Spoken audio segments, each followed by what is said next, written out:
Roughly 85% of people grapple with low self-esteem, often rooted in negative self-talk at some stage in their lives. That's a figure significant enough to make us pause and reflect. What exactly is happening inside our minds? Today, we're going beneath the surface into a subject that's both challenging and deeply transformational, putting an end to negative thinking. But this goes far beyond simply silencing that internal critic. It's about reclaiming the power to create lives that feel more whole and meaningful. In Stoicism, we uncover a timeless truth. Our thoughts aren't just quiet murmurs in our heads. They're the dominant voices shaping both our suffering and our joy. What Stoic philosophy makes clear is this: while we can't force the world to bend to our desires, we can always take charge of how we interpret it. The Stoics weren't merely old philosophers lost to time. They were mental gladiators, confronting the chaos of runaway thoughts and emotional turbulence with logic, perspective, and deep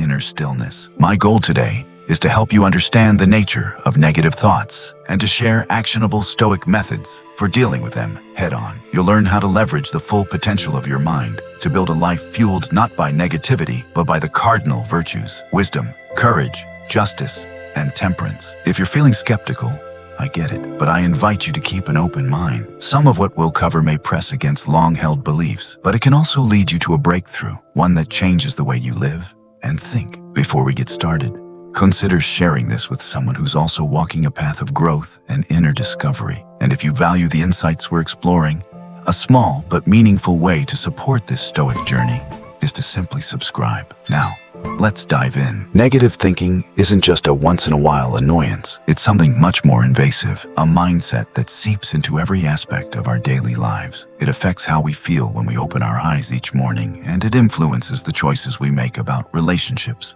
careers, and even our health. It can leave us feeling powerless. But what actually is negative thinking? At its root, it's a pattern: expecting failure, questioning our worth, and doubting our abilities, even when those doubts are unfounded. Why do we so often fall into this mental trap? The Stoics would remind us, it's not the external events that disturb us, but how we choose to interpret them. Epictetus said it best: men are disturbed not by things, but by the view which they take of them. And this lies at the very center of the issue. It's often not reality itself that's holding us back, but the distorted lens through which we're looking at it. Carl Jung adds even more depth to this with his work on the unconscious mind. He showed how a great deal of our negative thinking originates from mental patterns hidden beneath our awareness. He once said, "Until you make the unconscious conscious, it will direct your life, and you will call it fate." By shining a light on these hidden thoughts, we begin to strip them of their silent influence. Take a moment to consider how this plays out in your own life. When you're met with a challenge,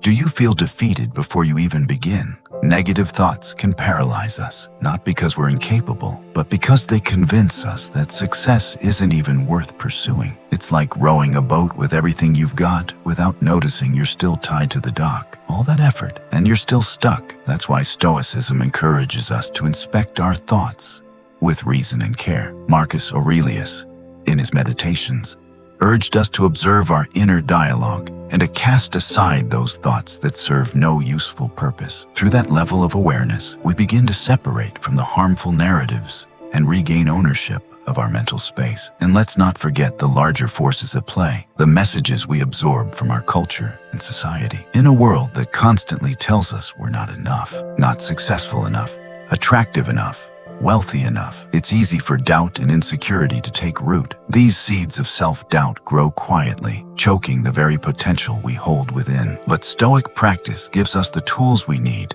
to tend our inner garden, to pull those weeds of doubt and replace them with thoughts rooted in strength, truth, and virtue. So today, we're not just looking to ignore negative thinking, but to understand where it comes from, to question its legitimacy, and to transform it into something that serves our growth. Because a Stoic mindset isn't merely about surviving life's challenges, it's about thriving through them. Each time you challenge a limiting belief, each time you choose a thought that empowers rather than hinders, you're stepping closer to the life you deserve to live. To truly overcome negative thinking, we must look beyond the surface-level causes and understand the deep-rooted sources that fuel it. This is not just about breaking a habit. It's about uncovering the formative influences that shape our identity and thought patterns.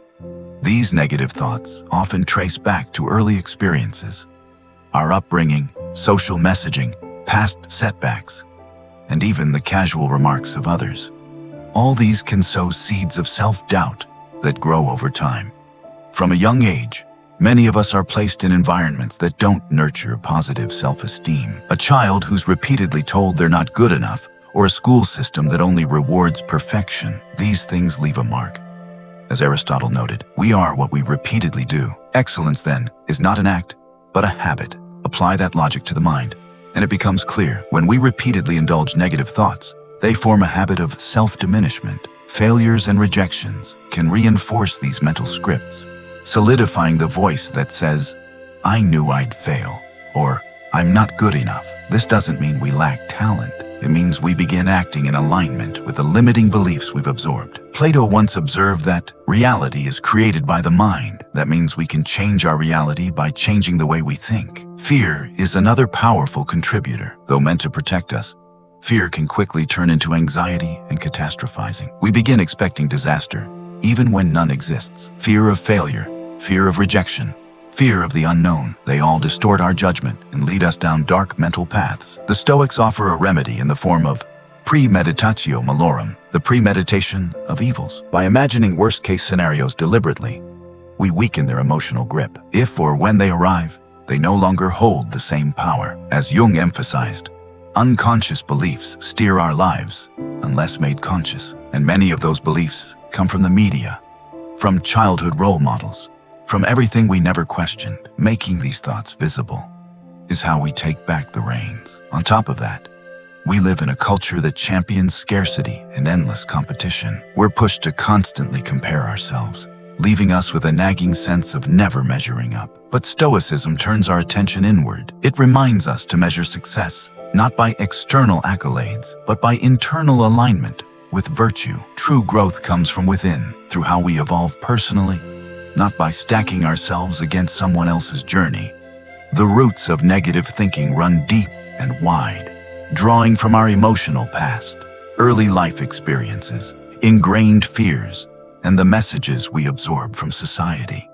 Yet by tapping into the wisdom of both psychology and ancient philosophy, especially the Stoic focus on managing perception and response, we can begin to untangle these harmful mental patterns. This kind of inner awareness not only helps reduce the grip these thoughts have over us, but also gives us the power to rebuild a healthier, more resilient mindset. When we talk about changing our minds, this isn't a quick attempt at thinking happy thoughts. It's a deep, lasting shift in how we relate to ourselves mentally. We're talking about developing a way of thinking that lets us not just push through, but flourish. Stoic thinkers offer timeless strategies for this transformation. Their advice centers around a disciplined approach, observing our thoughts, directing them consciously, and shaping them in ways that foster calm and resilience. At the heart of Stoicism lies the belief that our emotions and reactions stem from our judgments, and those judgments we have the power to change. Marcus Aurelius,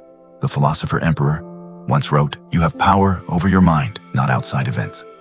Realize this, and you will find strength. That one insight carries weight, because real mental renewal starts with taking ownership of what we think, challenging those thoughts for truth, and aligning them with what truly matters to us. Aristotle, too, reminds us, knowing yourself is the beginning of all wisdom, and that process of self-knowledge begins when we take a close look at our recurring thought patterns, to separate those that lift us up from those that quietly pull us down. This journey doesn't ask us to reject emotion, but rather to understand it more clearly, to manage it with awareness and intention. Carl Jung's psychological lens complements Stoic thought. Jung taught that what you resist not only persists, it grows. And the Stoics agreed. They didn't teach us to suppress negativity, but to observe it, question its origin, and test its truth. Doing this keeps negative thinking from hiding in the background, where it tends to gain strength unnoticed. Rewiring our minds also calls for deliberate input, from the books we read to the conversations we engage in. Whether it's thought-provoking philosophy, inspiring art, or time spent in silence and reflection, these moments reshape the story we tell ourselves. Socrates stressed the importance of living an examined life, and in doing so, we constantly revisit what we believe, why we think what we think, and whether those thoughts are still serving us. This practice isn't just something to do. It's a way to live, one that keeps our mind sharp and our spirit grounded in personal truth. Plato spoke of aligning with the forms, the perfect ideals of goodness, justice, and beauty. In much the same way, renewing the mind means moving closer to the best version of ourselves. It's about striving towards thoughts that are anchored in integrity and guided by wisdom. A practical way to begin: start your day with a quote, a Stoic prompt, or a reflection. It could be something from Epictetus about the power we have over our responses, or a Jungian reminder about meeting our shadows with courage. These daily rituals are more than habits. They're cornerstones in the rebuilding of the mind. This idea of renewal also extends to our surroundings. The spaces we live in, the media we consume, and the people we interact with all influence how we think and feel. Seneca said, "Associate with people who are likely to improve you." That advice is clear. Choose your company carefully. Seek out relationships that help you grow, people who challenge you to become more thoughtful, more virtuous, more fully yourself. Aristotle also spoke about the types of friendships: those of utility, pleasure, and the highest, those of the good. Friendships rooted in mutual respect and shared values are where real personal growth flourishes. These are the kinds of bonds that naturally encourage us to evolve and rise. Plato's allegory of the cave offers a metaphor. Those trapped inside believed shadows were all there was, because that's all they'd ever seen. But stepping outside revealed a richer, fuller reality. In the same way, surrounding ourselves with truth, inspiration, and light can completely shift our worldview. Jung's theory of the collective unconscious suggests that our internal world is shaped by shared symbols and memories. By placing ourselves in healthier, wiser environments, we don't just feel better, we reshape the very patterns we live by. But this isn't only about cheerful company. It's about being intentional, choosing media, stories, and conversations that reinforce who we want to become, participate in communities, online and offline, that support reflection, growth, and constructive dialogue. Curate your home and workspace to reflect values like simplicity, beauty, and order. Even the smallest visual cues, a quote, a symbol, a journal, can ground you in purpose. As Seneca put it, hang on to your youthful enthusiasms. You'll be able to use them better when you're older. When we cultivate positivity in our environment, we aren't just creating comfort, we're creating alignment with our higher selves and a ripple of growth for everyone around us. In the Stoic view, understanding and intention alone aren't enough. It's action that brings philosophy to life. Epictetus put it clearly: first say to yourself what you would be, and then do what you have to do. Our principles only matter if they're translated into real choices, real habits, real change. Living stoically means practicing what we value.